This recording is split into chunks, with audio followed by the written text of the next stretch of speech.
Magandang araw at magandang buhay, lalo na sa ating mga minamahal na mga SSS pensioners. Attention sa lahat ng mga SSS pensioners. Mga importanteng bagay na dapat gawin ng mga SSS pensioners bago pa man matapos ang August 2025. Ating alamin ang buong detalye sa balitang ito. Para po mapanatili na maibigay sa inyo ang inyong pensyon buwan-buwan, meron po tayong dapat gawin para magpatuloy po ang ating pagtanggap. At sa video ko po na ito ay paraan po ito kung paano natin mapanatili na hindi po tayo maputulan sa ating pagtanggap. Dahil pwede pong maputol ang ating tinatanggap na pensyon sa SSS kung hindi natin magagawa ang bagay na ito. Kaya naman, pakatutukan po ang ating video dahil i-share ko lahat na kinakailangan. Mga lola at lola, kung gusto mo ang ganitong content, inaanyayan kita na tapusin mo ang video nito hanggang sa dulo nang sa gayon makuha mo ang punto na video kong ito. At kung ikaw ay bago pa lang sa aking YouTube channel at gusto mo itong content na ito na pinag-uusapan ang benepisyo ng ating mga senior citizens, payout ng ating mga senior citizens at iba pang bagay patungkol sa ating mga senior citizens, ay subscribe mo na ang aking YouTube channel. At kung gusto mong manatiling updated sa mga videos na i-upload ko pa dito sa aking YouTube channel, ay bell notification mo na. Dahil araw-araw po ako nag-upload ng mga importanteng bagay na malalaman ng ating mga senior citizens, nang sa gayon ay updated sila sa mga pangyayari na dapat hindi sila ma-behind sa kanilang mga benepisyo, payout at iba pang mga magandang balita na dapat nilang mapakinggan. Kaya ngayon, ibibigay ko ang dapat nilang malaman na mga impormasyon patungkol po sa dito. Ngayong araw po ay ipaalam ko po sa inyo ang bagay na ito para hindi po maputol ang inyong tinatanggap na pensyon sa SSS. Sa mga pensioners ni SSS na may birth month ng August, kinakailangan nyo pong gawin ito bago pa man mag-September. Kinakailangan nyo pong magpaakop sa SSS dahil kung hindi po kayo makapag-comply ng inyong akop, ang mangyayari po ay hindi po ninyo matatanggap ang inyong pensyon sa SSS dahil kinakailangan po nila ng inyong update. Kinakailangan po na yung compliance niyo po sa inyong akop para naman malagay sa kanilang data ang update ninyo po sa inyong akop. At kung kayo ay nagtatanong kung sino-sino lang po ba ang dapat magpaakop, 80 years old and above po, and meron po tayong pamaraan kung paano tayo magpapaakop sa SSS. Meron po tayong online na pamaraan, meron po tayong sa site mismo or sa area kung saan may SSS branch. At good news sa mga SSS pensioners na nasa abroad, pwede na pong mag-comply ng Annual Confirmation of Pensioners Program or ACOP through video conferencing or ACOP VC. Video call naman po. Ang gamit po na app para dito is Viber para po nakapag-comply po ang ating mga SSS pensioners na nasa abroad para hindi na po sila uuwi dito na sobrang mahal naman yung pamasahe nila. Kaya naman mayroong pamaraan si SSS paano ito mabigyan ng lunas ang mga pensioners na nasa abroad. Naku, kinakailangan na po nating magpaakop dahil ang deadline po nito is August 31. At huwag po kayong magpapahuli para mayroon pa kayong tatanggapin na pensions. At ang deadline po ng SSS ACOP ngayong buwan is August 31 po. And hurry na po, wag na pong magdalawang isip na dyan. And may nagtatanong sa akin, paulit-ulit ko na po itong sinasagot at pinavlog ang tanong na ito kung meron na bang second tranche 1K increase po sa SSS, kung maibigay ba siya this year. So nagbigay na po ako ng sagot niyan sa video mismo ng ating SSS President at ang sagot po is wala pa po. And sana clear po sa inyo ang information na iyan na hindi po maibigay, na sabi po ng SSS President, no way po na maibigay ang 1K second tranche increase po this year.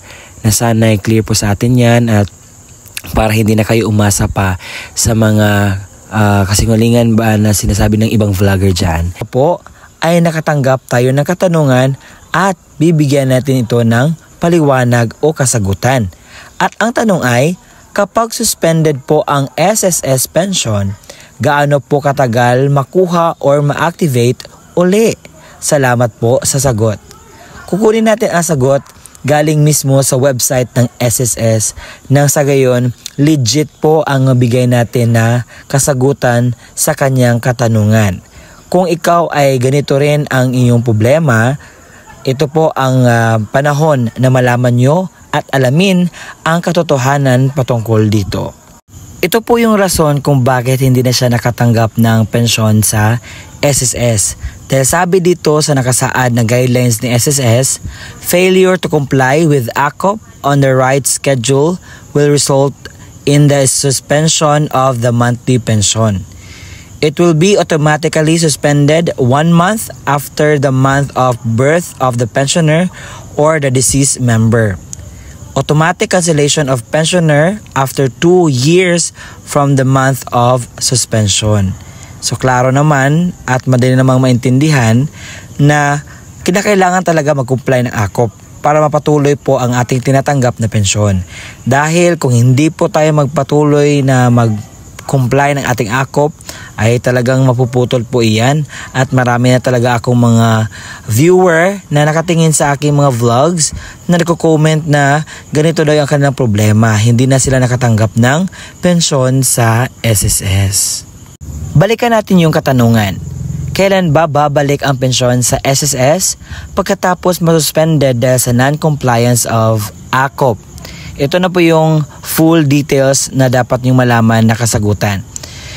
If a pensioner with suspended pension is finally able to comply with AKOP, how soon will their pension will be resumed?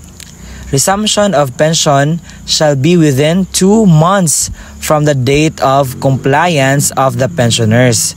All recalled pension from Pensioners Depository Bank, if any, and all accrued pension shall be credited to the pensioner's account.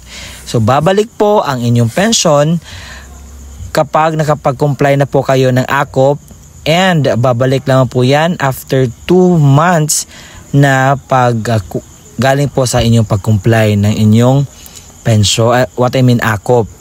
Sana ay clear po ang informations na natanggap natin ngayon na yung katanungan na yun ay nasagutan na.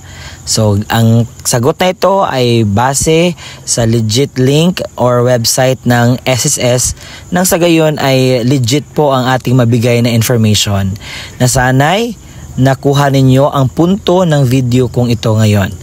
Maraming salamat sa panonood at patuloy lang po sa panonood ng mga legit information. Iwasan po ang mga channels na views lamang po ang gusto nila makuha. Doon po kayo pupunta sa mga channels na binibigyan po kayo ng ano bang po yung kasagutan sa inyong katanungan, dahil yun naman po talaga ang dapat nating panoorin ng mga vlogs. This video really helps you with the concern and with the yung matter patungkol sa pagpa-AKOP. Ang Annual Confirmation of Pensioners Program ay nagre-refer sa pag-report ng mga pensioners sa SSS sa taong-taong basis para ma-ensure po ang pagpatuloy na kanila tinatanggap na pensyon. Subject to their continuing eligibility to the said benefit in accordance po yan sa Republic Act 11199 or the Social Security Act of 2018.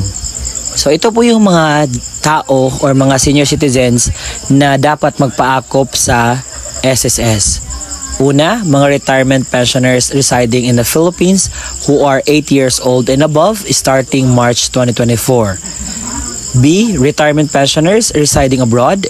C. Total disability pensioners. D. Death or survivor pensioners. And E.